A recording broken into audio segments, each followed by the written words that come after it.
บัดนี้ย้อนกาเลือสีเจ้าอยู่ในไพ่กลางเทือนตั้งแต่แต่งอ่อนหน่อยหนีข่างห่างหนีอยากขอบปุ่มเอาพานดงดอนไปทางไหนกระบอหวนเห็นหูกูจากพันบ้านหน้าเขาในดงพงปลาหาหมักใหม่ในดาวกับกูเดียวมาโมนีที่ดังภาวนายุสาลานิสักคนหน้านะโมตัสสะภะคะวะโตอะระหะโตธัมมาธัมพุทธัสสะที่ตู้ตรอบงอบรำกูไปจอดก็พอเห็นนำกังเว้นจะมากินหญ้าอยู่ตรอบงอบที่ตู้น้องโดนมึงโตนลงน้ำกูโตนลงน้ำโพโลขึ้นกูโพโลน้ำโอ้ยโอ้ยโอ้ยน้องอันนี้ย้ำเท่าดันป่าไม่ก็ดันดุงดอน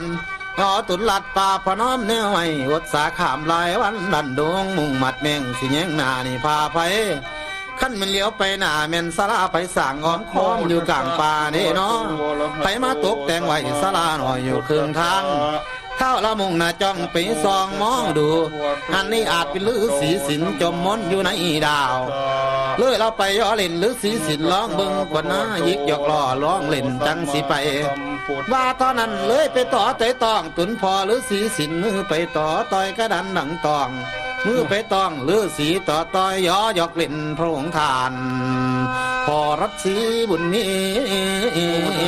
เอ้ย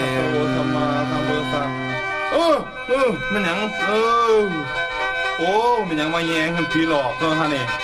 หรือเป็นเนี่ยเสียหายสังสัตว์เสือสังฟ้าแนวอยากหายม่านผูเพนไพ่มาเนาะเคยเอาแก้วกระซับตีเตียงอ้อนมึงสิจักขอบรีเอาแท่แห่งกูอีกบ่ไปพากันไปทางอื่นซะนะโมตัสสะภะคะวะโตอะระหะโตสัมมาสัมพุทธัสสะนะโมตัสสะภะคะวะโตสัมมาอันนี้ถ้าเราหูฟังเลดเป็นไปหรือสีไข่คำคุ้นเราก่อนก่อยน้อมหรือสีตานขันคำบอกเราทนเตะกุบเตะเขาจนเท่ากระทั้งปลายตั้งเตะกี้เป็นสัตว์เสื้อก็แนวซื้อกุมผ้าสมสลาวนางแต่งแม่แพงเป็นของเท้าว่าแต่ผีมันเสื้อเอาไปลักลอบถ้าเราหูเห็นแจงมันทันไขเลยเราถามถึงไทยหรือสีสินอยู่กลางป่าคอยนี่บ่แม่นเป็นสัตว์เสือแนวหมูผีมันดอกหน้าคอยกระเนาเมืองหลวงนั่งป่องคองตุ่มอันนี้จนจำเจ้าหรือสีสินบอกเราเบิ่งดูเราเตะกุกเตะเขาจนเท่ากระทั้งปลายคอยนี่แล้วซื้อว่าเกตสูได้ยงเงินไทยบาบุญโพธิราชจริงแล้วจักกี่เป็นพ่อเจ้าของสามในนั่งป่องแม่คอยนั้นเรียกซื้อนางแต่งสมสลาวงามแม่แต่งแพงตุ่มเดี๋ยวนี้ตกไปตามผีม่านยักษ์ใหญ่จริงแล้วเจ้านี่นั่นน้ำซื้อสันใดหรือสีสินก็เรามาพ่อแจงโอ้ยพอนี่หากเป็นกุมผ้าผูใต้พระอวนแก้วผีแตงอ่อนเป็นผู้น้องมาข้องตุ่มภายนครข้าวนั้นเขาได้ครับเข็นขากระสับตีแตงอ่อนขมือออกมานอนอยู่ป่าใหม่ไผ่กวงควงเขาอยากขอบเอาแตงอ่อนหนีไปพอก็เพราะว่าหน้าทุ่มผู้เดียวกลางดาวจะเป็นลูกนั่งแตงอ่อนติเท่าเองโดยโอ้ยหลานพอทำไมอุบาทแท้บุญหลายจังมาพอสายย่นย่านจังมาเพิงง้อคำแพงเลยว่าอูน้องโอ้ยโอ้ยน้องเจ้านี่แล้วตุนซื้อกุมภาจริงหรือเป็นฤาษีสินอยู่ป่าดอยดวงดาวบอกก็เป็นเนื้อเสื้อคุณลุงจริงแน่แต่งอนเป็นผู้น้องปกห้องล่างกันอยู่มาพอได้ขับเข็นขาไกลจากเวียงวังมาอยู่กลางพงไผ่ป่าดอยดงกวงเลยพายังน้องสมงามแต่งอนมาสืบสั่งเพี้ยนตุ่มนี่ต่อไปเดี๋ยวนี้ยักษ์ขอปุ่มมาไว้นางแต่งหนีพ่อยพัดภาคอาสงกวงลูกเด็กไฟน้ำตาให้ไหลน้องขนี้งอดน้องอ่อนแต่งหรือปานนี้ตกอยู่กามแดนดาวกว่าทีใดแม่พระอินทร์ท่านใส่บาเบาสู่ยงนี่แล้วน้ำตาเมามันดาสีแม่คิงขึ้นบานแม่ได้ตกไปอ่องหัวหูของกระทั่งเจ้าตุนแม่แม่นสิตกดันดาวดงกวงก็สร้างตามย้ำเมื่อพบพ่อตุนซื้อคุณลุงกุมพานันหลานขอย่อมือนบข้าวก่อนข่อยนอม พอลุงเอ้ย โอ้ยอย่าสิเว้าหลายหลานเอ้ยน้ำตาลุงมันสิออกคำคิดฮอดตรง ให้ นี้ หลานขอเศร้ายังนอนนำจักขึ้นแน่ขั้นมันตื่นนุ่งเศร้าวันหน้าจังสิไปขออาศัยหมากไม่เป็นสิ่งของกินนี่แล้ว เป็นหยังดอกลูกเอ้ย ผลพลามีอยู่กลางดงดาวลุงก็เก็บมาไว้ในพงบืดอยาก ในอาสมเจนเจ้าบ่จนแค้นก็สิ่งใดขออาศัยกินผลใหม่เพราะแค่แค้มข้าวหนึ่งจังสิเดินดงดันเดินหน้านี่พาไปคันเป็นตื่นลงได้มือไม่ใสสี หลานสิหนี้ใจลุงตาน้ำยังแก้วข้าวนี่ดาดีแล้วเตรียมตัวตั้งท่ามือละโน้มนอบนิ้วลุงเจ้าโลกคอยจ่าเลยแล้วยับแทบใกล้เบาค่อยๆจ่าคำหวานลุงเอ้ยเป็นจังได เป็นจังไดคำ มาอยู่กลางพงไฟแม่นหลานทรมานถูกข์แน่นอนน้ำเจ้า ลูกน่ะทรมานกุมใจหรือบ่กินแต่ผลหมากไม้ต่างเขาอยู่สู่วันกุมใจบ่ลูกเอ๋ย เว้าเพิ่นนางแตงอ่อนแม่เจ้ามานั่นน้ำตาลุงมันสิออกหลานเอ้ยบ่อยากให้พ่อเว้าดอกคำ โอ้ยลูกเอ๋ยคือสิมอละสมกุมในใจบ่เว้นบางจริงเนาะ เจ้าคำเอ้ยลูกเอ้ย แม่ของท้าวนั่นตีเคยได้นอนแนบคางเป็นแก้วนั่นคู่กัน นั่นละ บาดนี้นั่นตกแข่งพ้อยพัดลุงกะทรมานทุกข์อยู่กลางดงดาวกินผลไม้ข้าคอแขนคังอกกังแขนคืนน้ำก็ลองลง น้ำตะไลออกฟงโอ้ยยามลุงกาวคำจามานั่นลุงกุมผ้าจ่าคำขานกาวควงคำแจง เจ้าคุณเนาะ สูรยงเงี้ยน้อยพ่อยนิดอ่อนก่อนนำคังก็เลยกุมแถบเท่าปะโลมเอาคอยจ่าลุงเอ้ย ว่าจังได๋ นอนอยู่เทียมแถบคางคอยจ่าคำหวาน ลุงให้ลูก ทั้ง อุ่น ผี ใจ เมื จัง อง น้อยแน่ คู่ ลูก ข้อง หลาน กันบางกับทั้งอาสนัยมาพาสีนอนอยู่ขันมันหลับแสบซอยวันเสาร์จังสิไปบุญเวินไอ้นอน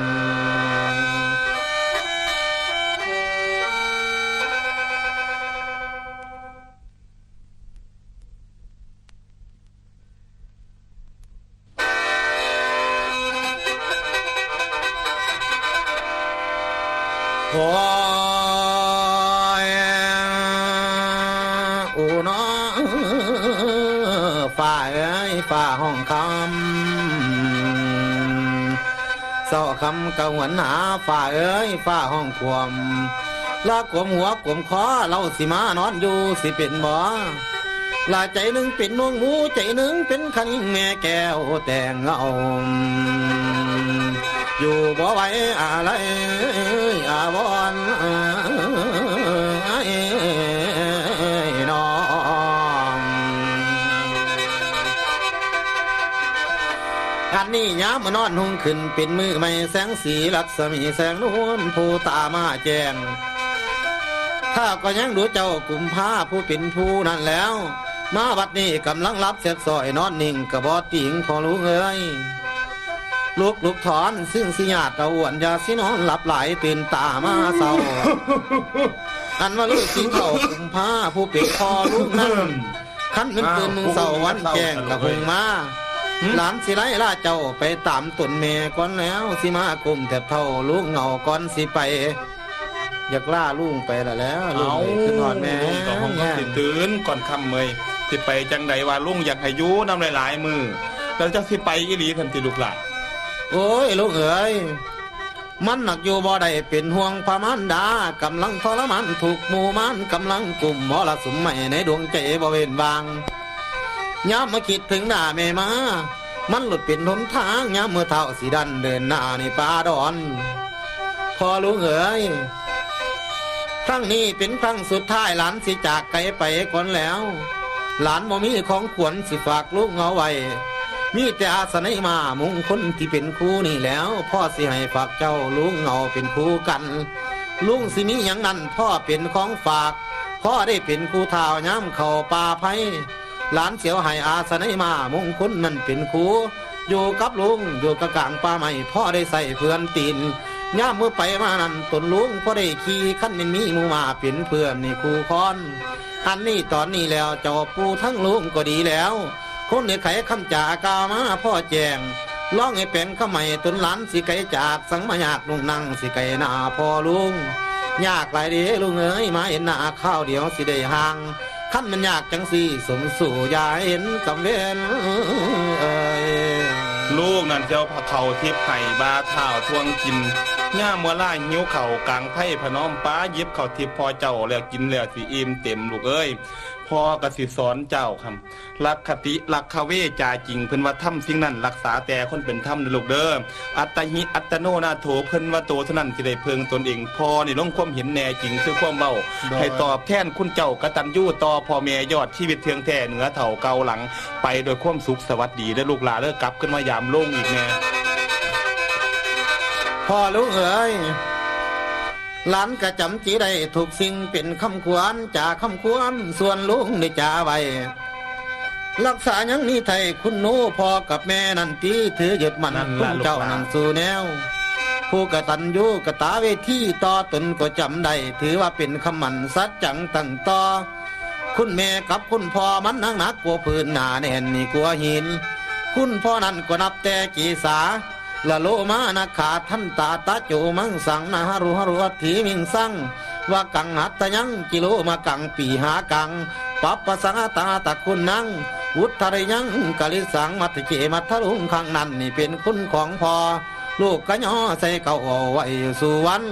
คุณแม่เป็นสวนน้ำเท่ากะจีจุดจำคือปิดตังเสมหังบุพโพโลหิตังเสโทเมทอ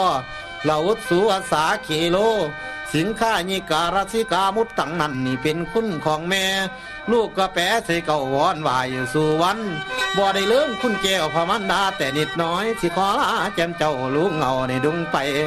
อยู่ดีเด้อโอ้ยลุงทำไมคิดพอดจนหลายลูกเอ้ยให้ลุงคล้องสินสั่งผมมาจันในมุมฟังไปเด้อรักษาสินสืบมือของเท่าสัวสิวังขั้นมันไปหน้าสุงงามเมแต่งอนลูกสิกลับไปคุ้งมาพ่ออีกเถื่อสองบัดนี้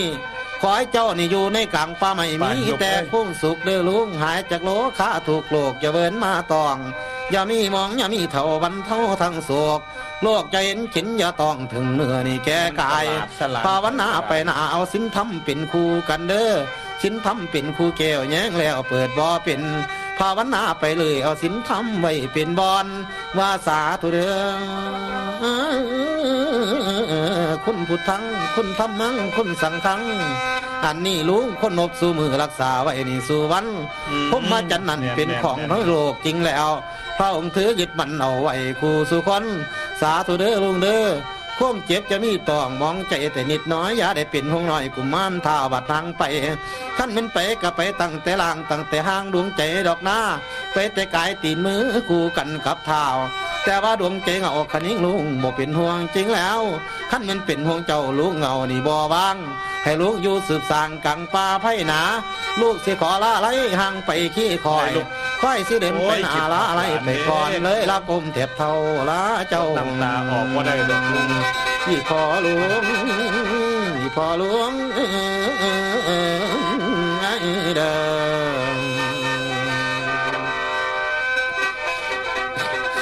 เสียใจเมื่อจะจากลุงเป็นห่วงกระทั่งลุงและกระทั่งพ่อและกระทั่งแม่เมื่อเราจะสัตว์เซพเนจรติดตามแม่แต่งอนบ่ฮู้ว่าจะไปทางใดดีสิไปให้เฮ็ดหยังน้องลุงอ่ะไปเข้ามาไปจะจากกันไปขอลาทีบ่ต้องโศกเศร้าดอกลุงให้น่ะก็สร้างลุงลาติล่ะเฮาบ่ต้องให้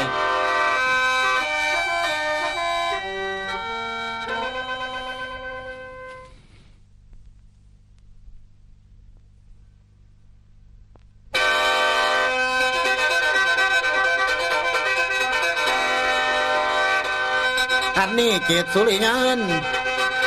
ถ้าก็แค่นดูกังพ่อปันตายเกตเอ๋ยสุริยงยันฉิดบ่มีวันแล้วมันก็เลยเป็นแป้วในดวงใจบ่เห็นบางทั้งห่วงหลังทั้งห่วงหน้าสิเป็นบากระทอกันว่าเท่านั้นกุมหน้าเศร้าหมอลงอาสมบรรเทาทุมทนสุขเวทนาแสนกันอุตสากัดฟันกันสิเดินดุงลุงเราไปแล้วลาจากลุงเจมเจ้าเหลียวหน้านี่เราหลังหันประพักกวยหน้าและซองขึ้นกับตาเลี้ยวแล้วซองลุงกระทึงให้ลุงกระยมมาหน้าแขนแสนละทมกันโศกวิโยกย้ายเป็นบากะเราน้องข้าวกระตาเนมจองมองลุงโบกมือสั่งอยู่ดีเด้อลุงเอ๋ย ำจิตบ่อยากได้ไก่ห่างกันนี่ลูกเอ้ยมันมีกรรมมีเวรขอเข็นถึงเท้าข้าวนี่จำเป็นแล้วสิน้ำตามผู้ตนแม้จริงแล้วลุงก็มอบเครื่องให้ของใส่คู่สุอันนี้เป็นท่านผลมักไม่ทุกสิ่งของกีม้วนดามีส่วนเตรียมไว้เพิ่นว่าเป็นยังเขาของกินทุกสิ่งอย่างย้ำเมื่อกินหมดแล้วกลับคืนของเก่าเป็นที่ของทิพย์ล้วนประมวลให้นี่แกบาข้าวก็จำจื้อได้ย้ำพอลุงสอนตัดเป็นตอนย้ำลุงผากกันไก่ขางข้าวนี่จำเป็นแล้วเจรใจจำจากสังมายากลงนั่งสิเป็นบ้าได้ห่างกันว่าเท่านั้นเก็มทาดาตนกับพี่เมืองคู่ของเดินใหญ่เวลาข้ามเดินดงลงเราเลือเราต่อเจ้าพี่เมืองทานที่คู่กันพี่เอ้ยพี่เมืองเอ้ย ไม่ยังละน้องเป็นยังจะคือโชค ยามเฮาดันฟ้าไม่เป็นห่วงทั้งหลังนั่นแล้วเป็นน้องวังเบิ่นเฮาบอนเคยส่งหลางและทั้งห่วงมันดาแก้วจีละไก่จำจากมันมายากจังสี่เป็นนาเวทนาแท้นอว่าโอนอโอนอนอยามเมื่อฟ้ามืดครึ้มผัดเป็นห่วงมารดายามฝนตกลิ้นลิ้นคิดขันทางบ้านยามมาทรมานกลุ่มหัวใจไว้บ่อยู่ทั้งยามแล้งทั้งพอคิดทอดสู้สิเป็นหน้าผู้จังใดใจหนึ่งนั้นคือจังมอละสุมเข่าในดวงใจบ่เว้นวางนี่แหละเนาะเพิ่นว่ามันทางวันตัดขาดมวนดวงใจเท่าอยู่บ่ไม้เกิดมาชีวิตนี้มีแต่ความจนจังแม่นทรทนทุกเวทนาแสนกันกดสากัดฟันสู่เดินลงเราไปแล้วผมปักเสือเรือปักสร้างบ่ถึงที่กระบอนตายหมายสินใบหน้าพระมารดาเตียงอ่อนขั้นโมเจจบแล้วกุมารเจวกระบอกคืนอันนี้เป็นแผ่นพื้นในที่ดงดอนเป็นหิงอ่อนไต่ตามเนินก่อนตามพระนินขามลายรอยคอยตะลิงตาพ่อลิงมักไม่สีตังเขานี่คอยดันตาวันรับหรือไม่มัวคำสูญแสงผ้ากันนอนกลางดงป่าพุ่งไปเป็นเรื่องอันนี้เดืองหัวคอย้ำเดินดงลงเราไปแล้วย้ำมือบูป่าไม้ดงกวงเถื่อนเขาเป็ดปองเป่าขนานขันค้อนนอนอยู่กลางพงไผ่ไต่ต่ำหินก่อนตามพลานเขาขันหินตันตะลอยบอนก่อนใกล้ก่อนเถินเธอนี่ใกล้กองเท้ากระยองแยงง่ายไกลดงลุงเรานี่เตผาคือขันตันทางในปองทางมองเห็นผู้พาขันตันทางสิเที่ยวทองคุณแล้วหาปองคำสิเดินได้มันจังใดบอนนี่เด้บอนนี่บ่เป็นบอนเก่าด้วยบาดนี่น้องเอ้ยที่บอกเป็นด้านยักษ์นี่เนี่ยระวังตัวเด้อทองจริงแล้วหาปองคำสิเดินได้บอนจังใดด้านนี้เป็นด้านหายพวกงานโตหรือไปเป็นฟุ้งผีอยู่ป่าดอยดงดาวหรือว่าเป็นแนวเสื้อผีม่านยักษ์ใหญ่ท่านผีเมืองเต่าหูร้องเบาก็ไตดูเป็นที่ยักษ์ใหญ่หายเมืองทานสันใดร้องให้ไขคมจริงเรามาพ่อแจงอันนี้บ่ไม่แนวน้ำเสือผีม่านยักษ์ใหญ่จริงบ่นี่ล่ะน้องเอ้ยพวกนี่ยักษ์ด้านยักษ์นั่นตะพานนั่นตะวันแล้วก็ฮัดประจักษ์ปู่ผีม่านเรื่องเดชไปอยู่พุ่นทั้งแต่ทับหลวงไกลออกจากนี้ไปอันนี้ยักษ์นั่นตะพานน้องมันสิมาเร็วหลักหับเอาไปกินจ่อยเจ้าระวังตนระวังตัวเด้อผีในตาทิพย์จ้องเดี๋ยวซองเห็นจริงนี่น้องเอ้ยอันนี้ผีเมืองบาเป็นเมืองเสือผีม่านยักษ์ใหญ่จริงเลยท้าวก็จำจีได้คำหมายได้กล่าวจาขันวันนั้นตะพันผู้ผีมันยักษ์ใหญ่จริงเลยหมายต่อสู่พระจนล่างกะหมู่มันถ้าบ่คิดจนยานพวกหมู่ผีมันจริงแล้วบ่มีกลัวเก่งสังทอใหญ่ยังหน่อยยังไปหน้าท่านตะวันเมืองใหญ่มันมีหลายเขตขันสิเดินเลยต่อไปเล่ามาต้านต่อสู่พวกหมู่ผียักษ์ซาแล้วหมายสิมาเลี้ยวหลบต่อใส่สิ่งมั่งแม่นเป็นยังก็เป็นถอนแสนวอนเท่ากับบ่ยานย้อนต้องสังหรณ์ต่อสู่ผีมันเจ้าคู่สุโตแม่นว่ามันสิย่านทุกสิ่งสารพัดก็ดีถอนเท่านี่นะเท่าบ่กลัวเก่งสังดังผีเมืองเท่าแม่นว่าผีเมืองย่านกลัวมันก็ตามสร้างเท่าบ่ย่านมันต้องสู้ต่อไปชีวิตของแนวสู่เอากำไรตั้งต่ออย่ากำลังต่อสู่ผีมันเท่าก็สิ่งใดบ่ได้กลัวเก่งย่านฝุ่งมันแต่นิดหน่อยคอยตาแข็งต่อสู้มีย่านก็สำมันว่าตอนนั้นตาเหลียวซองมองดวงน้องอันใดเสียงคึกคักมาระวังตัวเด้อเนี่ยยักษ์นันทวันนี่มัน ยอดลายที่สุดเด้มันกินบ่เลือกหนานี่น้องเอ้ยให้ระวังตัวเด้อเนี่ย เกินผ้ามึงก็ได้ตัวยักษ์เอ้ยยักษ์อันนี้เป็นด้านบ้านเกิดที่แข็งยักษ์กรอกเลือมันน่าเป็นเมืองมานหมู่ผุงผีเสืออันนี้มึงอะเป็นแนวเสือผีมานยักษ์ใหญ่หมายสิมาต่อสู่สิงมังก็พามันไอ้น้อง มันเป็นลูกน้องของยักษ์หัตถจักร